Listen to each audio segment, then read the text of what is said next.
Who has a Bible handy? Oh, handy. Ephesians 5:11. Can I have someone read that out loud, please? Stand up and read it aloud. Camp Constitution. All right, come on. We're starting the class now. Stand up, yeah. Read it loud and proud. And have no fellowship with the unfruitful works of darkness, but rather reprove them. That's been my mandate for many, many years since I became a Christian patriot activist. Expose the unfruitful works of darkness. And there can't be anything more dark than Planned Parenthood. Planned Parenthood Federation, whatever. So this presentation is called The Racist Roots of Planned Parenthood and Its Legacy of Death. And that is continuing on to this day. And I actually have a dollar figure in here, $500 million. But this year, I heard it was like $625 billion. And that's just federal money. That doesn't include state money. So, that's actually the cover of my book that I published about 6 months ago. Now, I've known about Planned Parenthood for many, many years. And there's some great resources that I mention here. So my book doesn't go into all the different resources. It goes to do a specific aspect of it. Ma'afa 21, I guess that's Swahili for genocide. Reverend Kraft used to present these. He used to be one of the, I guess, distributors of this documentary. I think you could probably find it on YouTube or Rumble. It's long, but it's definitely worth watching. And then there's a book called Grand Illusions. I read this book back in 1988 by George Grant. And it has a lot of the quotes from Margaret Sanger from her own writings. Margaret, anybody who knew Margaret Sanger? Just campers, not adults. Steve. Just an extremely racist woman who wanted to push her agenda into the black community. Okay, so she was the founder of Planned Parenthood.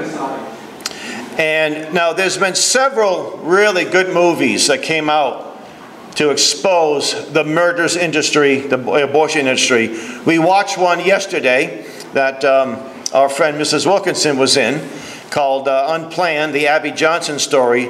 Then there was another one called Gosnell, the biggest serial killer in America. And I was going to loan this to Jade, Mrs. Wood, if she's around. She can just take it when I'm done. This one is a little disturbing to watch. How many Americans even knew this was going on? And Roe v. Wade, which from the legal aspect, and also that this whole Roe v. Wade was based on a big, fat lie. A lie from the pit of hell, as Reverend Kraft rightly says. So these are just a few of the resources. Now, when you're doing research on a topic, sometimes you find more and more things, not really rabbit holes, but important dimensions. So one of the things, when it goes into eugenics, and eugenics was something that they left. And by the way, people on both parties, it's not just Democrats. Eugenics is the concept you can improve the genes, the gene pool, right? So they believed certain people were inferior, and they had to improve the gene pool. They had, by the way, the IQ, the IQ test was based on the notion that certain races were inferior. That's what it was based on. You had white leftists who say, well, blacks are inferior, so let's have something called an IQ test. And you know one of the tests they did to improve the inferiority of certain people? It was called a reaction to stimulus test. So they got a group of white people, American Indians, and black Americans, and overall, the Indians reacted quicker to stimulus. I'm not sure what the stimulus was, whether it was a punch to the nose and they blocked it. I really don't know. Whites scored last, blacks scored in the middle. So that proves that white people are smarter than blacks and Indians because they don't respond as quickly overall. Huh? Really? And you know what's so insidious? When my wife and I were expecting our son, they asked us, the nurse very reluctantly said, you may want to consider an amniocentesis. I'm hoping I pronounce it right. I could never spell it. Well, why would we want to do that? Well, it's a chance that your child might be Down syndrome. And I said, okay, well, what's the, there's risk. I said, and we both said, if God gives us a Down syndrome, we're going to love that child. We're going to be blessed. And my son was not Down's. But a Down syndrome child has an IQ, man-made test, what's between 50 and 60. And for that sake, people are murdering their babies. I think in some Western European countries, they're not being born anymore. Right? So you look at, for the sake of 20 or 30 points, we're willing to kill babies. Well, we can't measure God's IQ. It's absolutely impossible. So you think God's looking at us and saying, you guys ain't that smart after all. That's it. And so during my research, I found this very interesting movie called Tomorrow's Children. Write it down if you want to if you're taking notes. That you can find this on YouTube. This came out in 1934, and it was actually a little hokey. There was one scene where they're in a eugenics court, and this really demented-looking guy comes in. He looks like a wolfman, and he happens to be the son of a senator, and he gets dismissed. He doesn't have to be castrated or nuded. And this poor, sweet little girl, oh well, she's definitely a moron. She has to be be castrated or nuded. Tomorrow's Children. So there were plenty of critics of this way back then. And eugenics, they passed forced sterilization laws in the United States. There was about, I think, 26 states up until the early 70s. The Nazis learned it from us, folks. They learned it from us. So the book that I wrote is dedicated to a late friend of mine, Dr. Mildred Jefferson. How many people have heard of Dr. Mildred Jefferson? She should be a household name. It's really sad. I went to her both memorial services in Harvard. She was the first black woman to graduate from Harvard Medical School. She did not like she said, I didn't go to Harvard to be the first black woman to graduate from Harvard Medical School. I went there to practice medicine. But she was a pioneer in the right to life movement, and she's depicted in the movie Roe v. Wade. And shortly after the horrible Roe v. Wade decision came out in the early, I think it was 71, 72, she said this, and you can actually, there's a video of her in this. I am not willing to stand aside and allow the concept of expendable human lives to turn this great land of ours into just another exclusive reservation where only the perfect, the privileged, and the planned have a right to life. And so I dedicated the book, and that quote is in the book. And you should look for the video on YouTube and Rumble or wherever else you may find a video. And I had the honor I used to be one of her many drivers. She didn't like to drive, and she preferred guys that looked like they can take care of themselves to drive her around.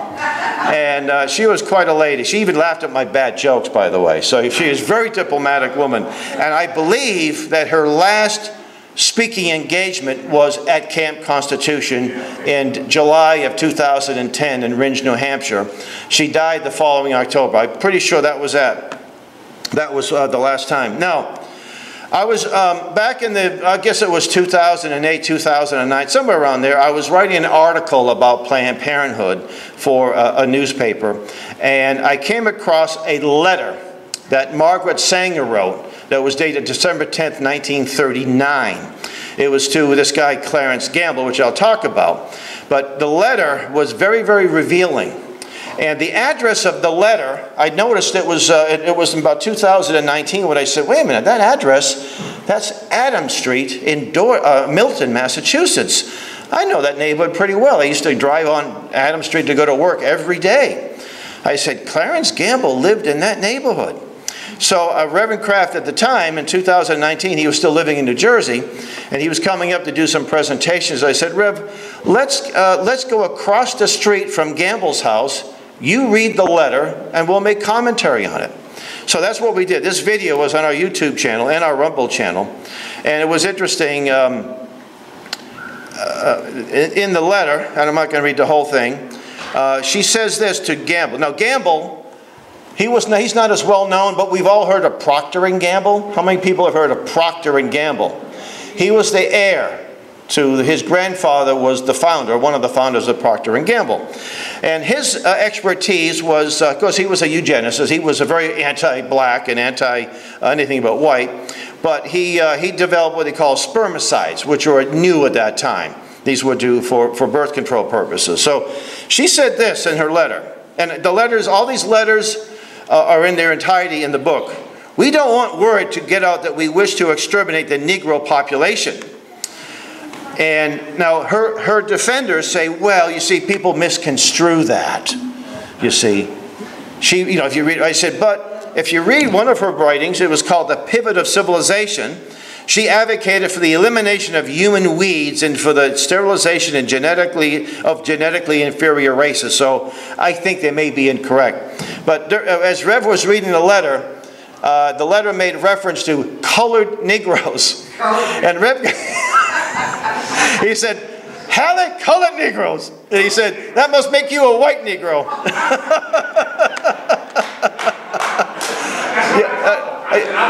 You have to have a sense, when you're dealing with something as morbid as this, you have to have a sense of humor. But as I was videoing, doing the video, I realized that Prescott Bush lived about 7 or 8 doors down from this house. Now, Prescott Bush was the grandfather of George W. Bush, and George H.W. was actually born in this house. He was also, this would be Prescott, he was a skull and bonesman, we learned about that. He was also Planned Parenthood's first treasurer. A lot of people don't know that. Prescott Bush was Planned Parenthood's first treasurer. And say, oh no, he was a Republican. Republicans don't do that. Well, how about some evidence? How about a letterhead from Planned Parenthood itself? And you see this letter, you see where it's highlighted? Prescott Bush. And this is the house. This house is a private residence. I don't think the Bushes have anything to do with it. They ended up moving to Connecticut. He ran for Congress, I think for the Senate. And but I thought they had to have been contemporaries. There's no question about it, especially if they lived 7 doors down. I said, I got to find out where Gamble's letters or his papers are stored. Well, they happen to be stored at the Harvard Medical School's library, which is the largest medical school library in the world, I understand. It's called the Countway Library, which is actually on the Boston side of Cambridge. And I went there. Now, I didn't go there right away, but I went there oh, by the way, George H.W. Bush died that same day we visited that neighborhood. Remember that, Rev? We went to the camp in Western Massachusetts, and I say, hey, Rev, I just heard that H.W. passed away. What an interesting thing there, that the fact that we were in the neighborhood. This is a picture of Prescott, and he looks a lot like W, doesn't he, right? Quite a family resemblance. And again, Planned Parenthood's first treasurer. So I get to the library, and I didn't find any letters anything between Prescott and Clarence Gamble, but I found a lot between Sanger and Gamble, including that infamous Negro Project letter, which, by the way, you can find on, that's been available for a long time. Now, let me a little background on Margaret Sanger. I'm not going to do a whole lot because it's so much about her, but I'm going to go a little detailed. This on the left was a statue on display at the Old South Meeting House in Boston. And prior to publication, I wanted to make sure that statue was still there. I didn't want to say that statue was there. I called the place up. It's a museum. By the way, a meeting house is a church. When you hear the term meeting house, it meant a church. And meeting houses, all of the civic activities took place. This is where they, because it was always the biggest building. This is where they held their council meetings. This is where town business took place. And this is the same place where the Boston Tea Party was debated prior to dumping the tea in the harbor. And she did show up at this South Meeting House, I think 1915 or so, and she wore this little thing around her face, and so they made a statue of her. So I called the place up and I said, is that statue still on display? And this was earlier this year. And that guy spoke to me, he said, well, no, we have it in storage. We got a lot of complaints about it. So as the left was tearing down statues and canceling, it was a pro-life activist that was visiting, and she said, oh, we'll fix this. So she got a bunch of pro-lifers to call up, and they took the statue down. So sometimes it works in our favor. And what's that? Why does she have a mask? COVID. No. She was at this place. It's a South Meeting House, and they didn't want her to speak, so she put the mask on. So that's actually like a depiction of her, something she did many years ago. And there's a picture of her on the right. I think she was probably in the mid-20s at that point.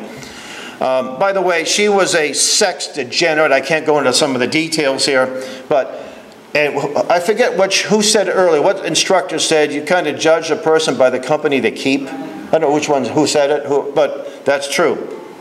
So Sanger was born in Corning, New York, which is upstate western New York. Her father, Michael Higgins, was a radical socialist who harbored a seething hatred of Christianity. Most radical socialists do. Her mother, Anne, a Catholic, who had Margaret Sanger baptized, but her father's influence won over. And by the way, that's usually the case. You know, if there was a survey done, I think it's Barna, is that the Christian Barna? That 85% of children whose father, there is no father in the home or their father is not going to church, they don't go to church when they become adults. That's how important fatherhood is, okay? And that stat has been pretty consistent. She attempted becoming a nurse, but she never finished her training. She married William Sanger and had 3 children. Margaret would socialize with communists and socialists, including abortion doctor Julius Hammer. Dr. Hammer was the founding member of the Communist Party. He was the father of Armand Hammer, a Republican, right, who was also a very pro-communist Republican. She was an advocate of free love and had numerous sex partners, no doubt her primary reason for birth control. In her paper, The Woman Rebel, she called marriage a degenerate institution. So didn't Karl Marx, by the way. You see the consistency here? As a missionary for her sterile death cult, and that's what it is, they say sterile death cult, she traveled around the world. She died in 1966, but her legacy of death lives on. I have to make an adjustment here. $500 million that the federal government gives. And there's something called the Hyde Amendment.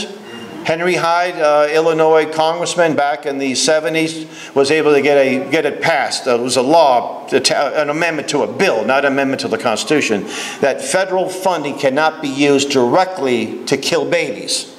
But you give one entity $500 million to do one thing, then they have a lot more resources to do the murdering. This doesn't include how states give taxpayers money, and many states will give money to kill babies. So Planned Parenthood is getting plenty of taxpayers' money, and they provide between 40 to 50% of abortions. And they'll tell you, oh, but they do a lot of other good things too. Oh, they do all kinds of tests and all these breast cancer tests. I'm told by many reliable people that they do a lot of referrals. They actually don't do the tests. That's another lie. And they sell body parts too. That's how grisly and ghastly these people are. So Dr. Clarence Gamble, born in 1894, died in 1966, was a grandson of the co-founder of Procter & Gamble and heir to the fortune. He used inheritance to promote eugenics and birth control in the United States and around the world. He graduated from Harvard University. By the way, having a lot of education, you say, oh, we need education. Education is a good thing, but you have to have morality with it. Right. Just being educated doesn't mean it's a solution to solving the world's problems. Many evil people are highly educated, and they're highly evil. Yeah. So, he graduated from the medical school in 1920. In 1947, he co-founded the Human Betterment League of North Carolina, which promoted forced sterilizations. And by the way, it wasn't just blacks that were forcibly sterilized. There were plenty of white people, probably more white people than blacks. So I don't want you to think it was just black people. In fact, like in New England, where the black population is relatively small, even in New Hampshire had forced sterilization. But thankfully, they repealed it soon within maybe 10 years of passing it. He founded the Pathfinder, an international organization headquartered in Washington, D.C., which provides reproductive health. Isn't that beautiful how they use these euphemisms? Reproductive health That's abortion. That's no health. And by the way, we've heard the term reproductive rights. I don't know if Rev mentioned in one of his presentations, he said, you have reproductive rights? Go ahead and reproduce. That's what you do. So they use these euphemistic terms, and we need to call them out. So this Pathfinder group is in about 20 different countries, all of which are either in India or sub-Sahara Africa. Okay? This organization today at least acknowledges the racist roots of its founder. That doesn't change the mission of it, but at least they acknowledge that. And he had a correspondence with Margaret Sanger, from what I found, from 1939 until 1952. Now, how many people have heard of the Puerto Rico? We've heard of the Negro Project. What about the Puerto Rico Project, Puerto Rican Project? How many people have heard that? I asked many of my pro-life activist friends, and I know some people that have been involved from many, many years. Not one of them has ever heard of this. I'm going to get into it a little bit, but I discovered it through these letters. And this was a letter from Clarence Gamble to a doctor, which I couldn't find too much about, mentioning this was the early 30s, mentioning the Puerto Rican Project. So this is a letter from Sanger to Gamble. And this was dated 12/10/39. This was the Negro Project letter. So I just want to go over a little more detail. Why the colored Negroes, Rev, have great respect for white doctors, they, black doctors, that's my comments, can get closer to their own members and more or less lay their cards on the table, which means their ignorance, superstitions, and doubts. That right there shows you how much regard she had for black people. The ministers, and she means black ministers, the minister's work is also important. We do not want word to get out that we wish to exterminate the Negro population, and the minister is the man who can straighten out that idea, even if it occurs to any of their more rebellious members. Are you one of the more rebellious members, Rev?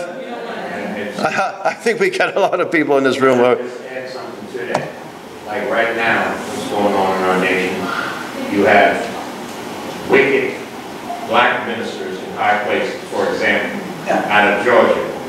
That's right, yeah. A United States Senator, Ralph Warnock, who's not only a senator in the United States Senate, but he's also the head minister of Ebenezer Baptist Church, which Dr. King in Atlanta. So this thing is serious. When you get wicked black so we have to ask the question, who funded the Negro Project? That's an important thing. When you do research, okay, we have a Negro, so money had to be provided. And what the Negro Project was, is that they got medical clinics in the South, heavily black populations, and they wanted to promote birth control, which was illegal at that time in most states.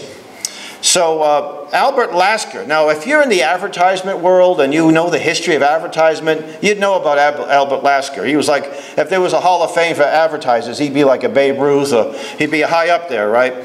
And he donated about $20,000, which would today be worth about $500,000. He may have given more, but at least that much. And his wife, Mary Lasker, and Mary Lasker ran a clinic. I use the word clinic, but she used a birth control clinic in New York City for Sanger. She was a very close associate. She was married to an art dealer. She divorced him and married Lasker. He was much older and probably much wealthier. And they formed the Lasker Foundation, which exists to this very day. You see, Mary was on a stamp. You see her on a stamp there? The Lasker Foundation has nothing but high praise for their founders. The founders who funded the Negro Project to exterminate the Negro race. And by the way, and what I did was I tried to, I made several phone calls to the Lasker Foundation and a number of emails asking them for a statement of their racist roots of their founder or founders. They never got back to me for some strange reason. So that's a homework assignment. Go online, go to Lasker Foundation, and you see all this. This is all screenshots of the thing on the left. That's right from their website. And they think these people are just wonderful. And they weren't so wonderful, and they should be called out. They should be exposed. So just ask, you know, I had maybe, I don't know, several hundred people, but if 1,000 or 100,000 people, and if we get a few people in the talk show world start talking about it, then it's gonna be exposed. And by the way, she was also a very close friend of Lyndon Johnson, who was a big supporter of Planned Parenthood. And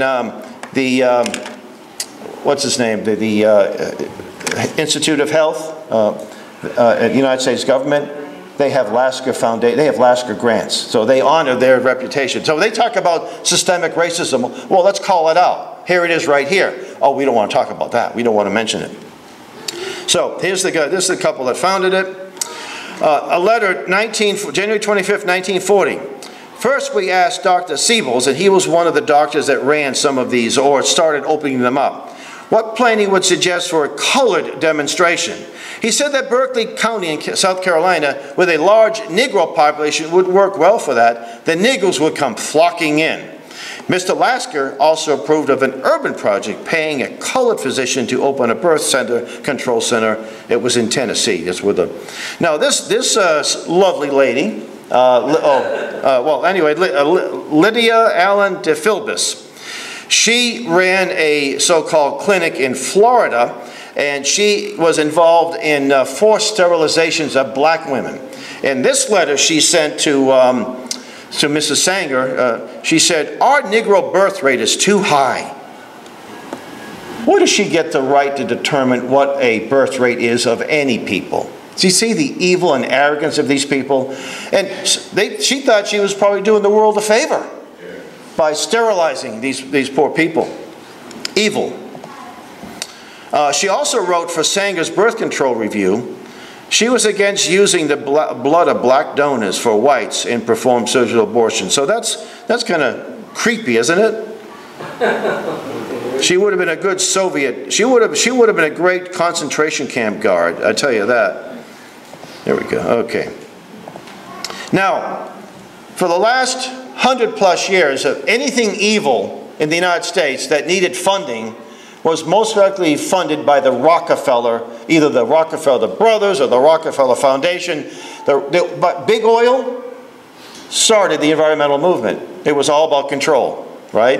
So when they say, oh, Big Oil, they're the ones that funded the environmental movement. And they accused Willie Soon of getting millions of dollars from Big Oil. He said, I wish, you know. They throw a couple of dollars his way and they give the left wing millions, you know.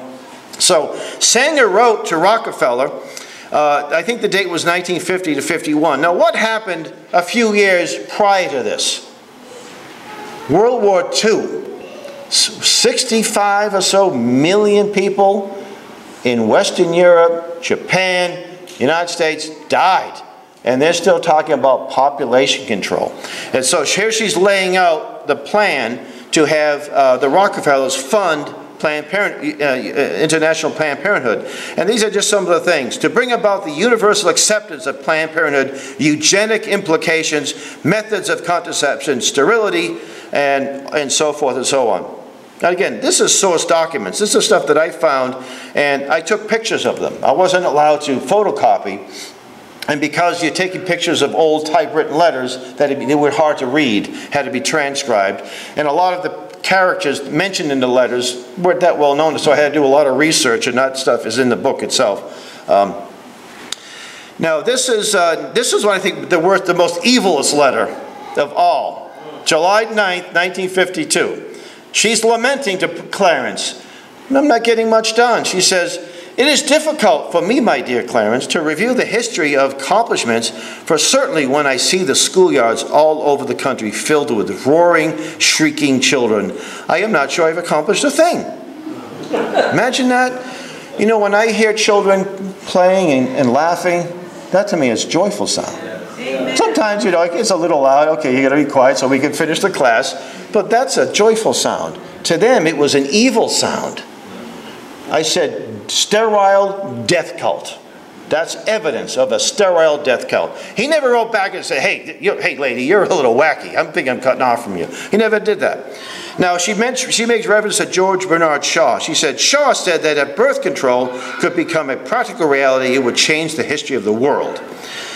Let me ask you a question. This was 1952. It became well accepted by the 60s and early 70s. How's it working out for the globalists? Are the families better? Are the marriages better? Are the people, do we have less crime? It was all about, you know, people who had criminal tendencies. You have to sterilize them. Ain't working out. You know why? This is all man-centered. It's all man-centered, not God-centered. Sanger to Gamble. This is the first letter where abortion is mentioned. Now, she did, in the early days, come out against abortion. But there's no question, as time went on, she was very much in support of abortion, because she didn't rebut any of this. But she's writing this letter to Clarence, and it's about in India. She said, the Indian Committee seems to think that both sterilization and abortion are of great interest in India and should be given special attention. That was 1952. So the idea that she was against abortion cannot have been true. Now, Gamble, Japan had just lost a good chunk of its population in World War II. Gamble was trying to get an appointment for Sanger to see the emperor. And you know, when it comes to cultural things, if I'm coming from the United States going into Japan to see if they would sterilize more Japanese, I don't think I'm going to be too well received. I get a strange. The emperor never saw her. It is believed that she had a meeting with her at a public function, but it wasn't anything serious. And Japan lost 3 million people in World War II, mainly young men. Now, this letter from Dr. Rock. Now, anybody know who Dr. Rock was? Anyone any pro-life activists? He was one of the fathers of the so-called pill, okay? He was a good Catholic boy, you know. They're the two, Dr. Rock and Dr. Pincus were the two doctors who pioneered the birth control pill. They also experimented on mental patients. They used their own patients to experiment with this birth control pill. Then they used McLean Hospital in Belmont, Massachusetts. And they said, nah, not working out. So they went to Puerto Rico to do it. And both of these men were from, both of them were from Brookline, Massachusetts. It's also the home of Michael Dukakis and some other left-wing type people, okay? And so in this letter, this was one of the last letters that I got from Gamble. This is 3 days before I was born, 2 days after I was born, 1959. I wish you could have been at the International Conference on Planned Parenthood to hear the report of your work. Dr. Rock gave a report of the preliminary work which he had done in Boston. Then Dr. Pincus told of the field trials which you have been possible. The results are quite convincing, and he has tabulated that well. The entire membership of the conference turned out to hear the exciting news of the birth control pill. Dr. Pincus spoke of the success, and he signed it, collaborators. You know, he wrote it, dear collaborators. He was giddy about this. The Puerto Rican project was a project where about 15,000 poor Puerto Rican women were used as guinea pigs for the pill. Some died, not too many, but one is too many. There are a lot of other medical problems as a result of that. And then they said, hey, this will work. And it was patented and sold in this country. Not one of these women, and by the way, this is part of the United States too, but the thing is, Puerto Rico is a territory, and they didn't have any laws guiding this kind of stuff. So they got away with it, you see. And this is a despicable, shameful thing in our nation's history. And you say, well, who funded that? Somebody had to fund that too, didn't they? So here is Catherine McCormick. You ever hear of the McCormick Reaper? If you're in the farming community, yeah, she was an heir to that. And she was the one that funded that for the most part. Katharine Hepburn, anybody know who she is? Yeah, this was the mother of the famous actress. How many people saw the movie The Aviator, the story of Howard Hughes? Anybody see it? No, just one? The Aviator, is that the name of the movie? Howard Hughes, yeah. Well, there's a scene where he was dating or going out with Hepburn, and they fly to Connecticut where they lived, and he meets the mother, and he didn't like her. She was a communist. She was a very wealthy communist. And let's keep in mind that most communists aren't downtrodden people in a bad neighborhood. They are wealthy elitists, right? They're not poor, just the opposite. So she was a longtime supporter of Sanger. I don't understand the slide. Does it say Katharine Hepburn? The actress, her mother, Katharine Hepburn's mother, who had the same first name. Okay. She was Which one was the communist? the mother. Yeah. I mean, I don't think the daughter was an anti-communist. She was pretty liberal. No, this is going to come as a shock to a lot of people. You know, I got a chance to meet Vince Ellison. I got to befriend him a couple of years ago, and he gave a class via Skype. He didn't know this either. And I actually found out about this in the 80s when I got a letter. It was interesting. I used to live in an address called 199 Fairmount Avenue, right? Hyde Park, 02136. I was getting mail from a woman that her address was 199 Fairmount Avenue, 02163. She was a communist. I was getting the Nation magazine and all this far left stuff, and I was getting her Planned Parenthood stuff too. So, Martin Luther King was one of the first recipients of the Margaret Sanger Award. It was given to him. She died shortly thereafter. And I think it's important to point out. His speech, Family Planning, a Special and Urgent Concern, was delivered by his wife, Coretta, on May 5th, 1966. And this is part of the speech. She launched a movement which is obeying a higher law. A higher law? She was an atheist. She hated Christianity. What higher law was she following? Wasn't God's law. To preserve human life under humane conditions, Margaret Sanger had to commit what was then called a crime in order to enrich humanity. And today we honor her courage, her vision, for without them there would have no beginning.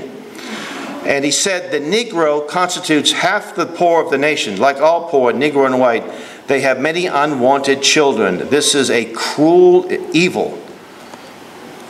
Are there any unwanted children? Not according to God's plan, there aren't. This is totally anti-Christian, anti-human to say unwanted children. I'll be done in a little bit here. Now, just a few of the people that she associated with. This guy's name is W.E.B. Du Bois. He was the founder of one of the founders of what became known as the NAACP, National Association of the Colored People. He formally joined the Communist Party late in life. He wrote for the Birth Control Review too. He's a black man now. This is a black man writing. He said this: on the other hand, the mass of ignorant Negroes still breed carelessly and disastrously, so that the increase among Negroes, even more than the increase among whites, is from that part of the population least intelligent and fit, and least able to rear their children properly. If this was a white man saying this, he would be condemned, rightfully so. This guy is honored. Black History Month, you hear his name everywhere, right? And he wrote this in the Birth Control Review. But Sanger, I tell you, you know these supervillains, they say, oh, if they only use their evil power for good. She got communists and Nazis working together, okay? Lothrop Stoddard, who also was from Brookline, Massachusetts, a founding member of Sanger's Birth Control and a member of the KKK, who actually visited Hitler, okay? He was one of her supporters. And then this guy, Ernst Rudin, he was a real German Nazi. He was the one in charge of the sterilization program in Nazi Germany. And by the way, it was stopped in Nazi Germany. It was, even when the government was so much controlled, it was stopped in Nazi Germany. They stopped it, we kept it going to 1970. Now they did a lot more, unfortunately, but so this guy here, he wrote for Sanger's Birth Control Review, funded by the Rockefeller Foundation in the Nazi regime. He was personally decorated by Hitler. He escaped the Nuremberg trials, possibly due to his deep U.S. and English connections. And now here is, I'm just about the end, the legacy of death. This woman here, she was kind of a whistleblower. She said that they sell the body parts of aborted babies. Holly O'Donnell said she worked for 6 months for a company that procured tissue and organs for Planned Parenthood, which they presumably shipped to them for research labs. And I don't have any of these signs with me, but I had them last year, but you can get them through. So a call to action. The first thing is pray to God that He will change their hearts and minds of these people. Pray to God. You know Chuck Schumer? I have no great love for that man. but we're called to pray for our enemies. He made that speech in front of the Supreme Court. He actually used biblical, reap the whirlwind, Gorsuch, you won't know what hit you. I got angry, and then I said, you know what? He's going to go to hell if he doesn't repent. I started praying for him. And I think that's what we need to do. Also, support crisis pregnancy centers if you can. Find out one in your area. The left wants to destroy them. We were going to have one of the local guys come in. He wasn't able to make it to give a little presentation. They are under the gun. Massachusetts are actually spending taxpayers' money to say to people, don't go there. You're getting lied to. You can go to Planned Parenthood where you're going to tell you the truth, right? So I would say get involved with a pro-life group if you can, or start one if you don't have one. And I get copies of the Racist Roots of Planned Parenthood. It's also available as a free download on our website. And help us expose the unfruitful works of darkness. Thank you.